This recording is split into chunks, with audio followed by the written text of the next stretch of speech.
September the 11th started like any Tuesday morning. Of course, it was just a beautiful September day. I was just literally on my way out the door, and the TV in the family room was on. And the people that worked upstairs came running down. One of the men said, opened the door and said, "A plane just flew into the World Trade Center."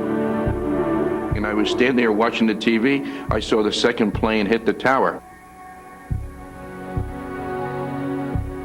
It just left me in shock. I guess that's the only word I could say. It was like when somebody pokes you in the heart. It took a couple of minutes before it sunk in. Didn't know what to feel, what to say. Everybody was walking around in like a zombie fashion, and I felt helpless.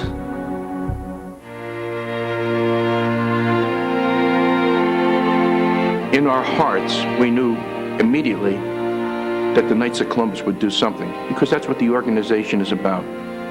And by the next day, we had established the Heroes Fund.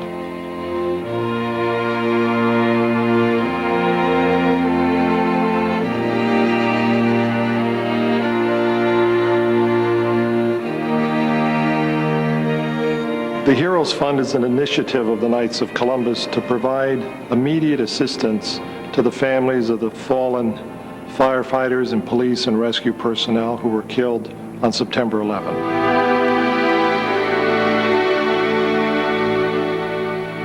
Our executive committee established the Heroes Fund the morning of September 12th, set the procedures in motion on September 13, and by Friday of that day, checks were being cut and on their way to the first victims' families. No matter what house I went into, the majority of them had young children. And to see those young children, and to think in my head that those children are now fatherless, it was very heartbreaking. They had a young daughter, and she asked me if the Knights of Columbus was a large organization. And I said, yes, we're in many countries around the world. She said, well, could you ask your members to find my daddy? And I really, well, yeah.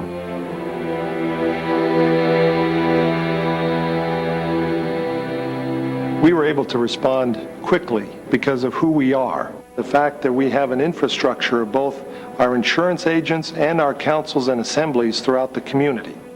We knew we could be right there because we were right there.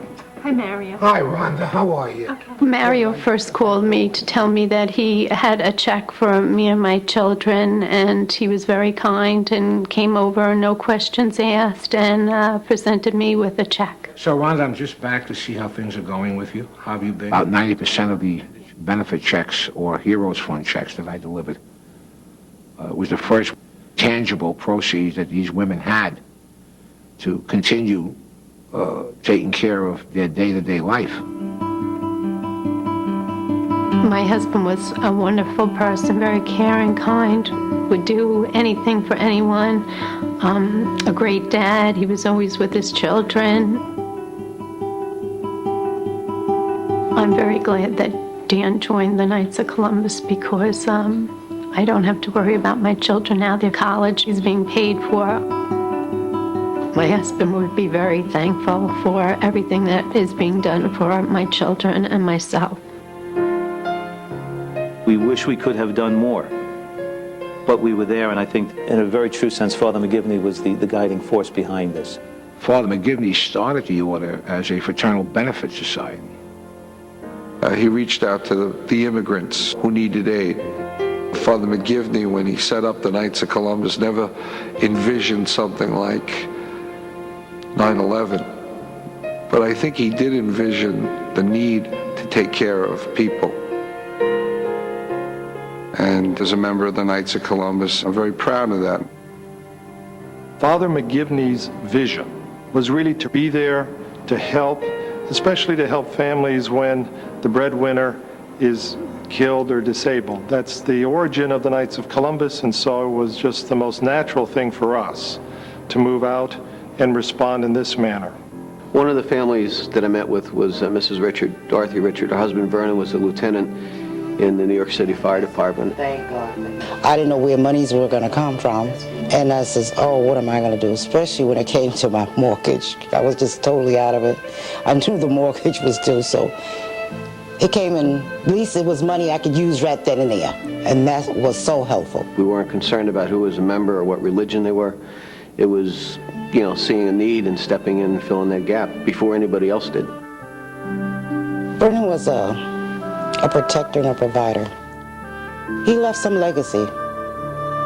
He was the first black to be promoted to lieutenant in that particular class.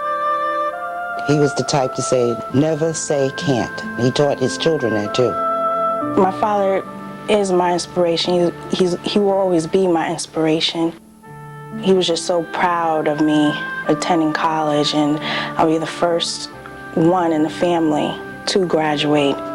He has worked so hard to get me to where I am now. God takes care of those who love people, and Vernon loved people, and the Knight of Columbus loved people. And Knights of Columbus helped, and that's what Vernon did, helped. God was present in the many police officers, firefighters, and rescue workers who went into that building. And greater love than this has no man than to lay down his life for one's friend. And many of those people were not friends, but they gave of themselves. And I think that's really what the Knights are doing also. The Lord be with you. The creation of the Heroes Fund is really a response from the Knights of Columbus of what they're really based on, living out the gospel of love. The Heroes Fund received contributions in excess of $1.2 million from Knights in every country. So it was really the breadth and depth of the organization that responded. In fact, we had members of councils the very first day coming into Ground Zero and being there to help the firefighters, the police, the rescue personnel. We said we had to do something. We really had to do something. And feeding the rescue workers was an idea. So we got a few guys together, started cooking up some meals, and we cooked for about 250 to maybe 300 people. We knew it was going to go a long time, so we did it for another 28 days. It made us feel like we were doing some small part for the country and the families. The Heroes Fund really transcends just the concept of money. It makes you feel good inside. One of the families that I served was Chief Gansey's family. Kathleen was very pleased that the Knights of Columbus would think of her. It was very unexpected. We were not members of the Knights. My father was, but I hadn't even given it a second thought. I was still in shock. First helped a lot of people. Yes. I was quite moved by it because it probably was, I would say maybe a week to 2 weeks after Pete was killed. And here was somebody offering to help without filling out a million papers, which is what, seems to be the way things are. This is a living example of the value of all the principles of the Knights of Columbus. My husband achieved the rank of Chief of Department, which is the highest uniformed officer in the fire department. The fire department was my husband's life. He was on the force for 33 years. I used to say it was the mistress in our marriage, because if you do it right, it's all-encompassing. He never really got crazy over anything, and even that day, the worst of it, they said he was very calm and very methodical, knew what he had to do, and that's what he did. Charity was always a part of Pete's life. He always went one step further, which is what I believe the Knights do. And he always did it without being asked to do it. That's what the Knights of Columbus is all about. In my 22 years as a Knight, I have never been prouder than to call myself a Knight of Columbus than I have since September.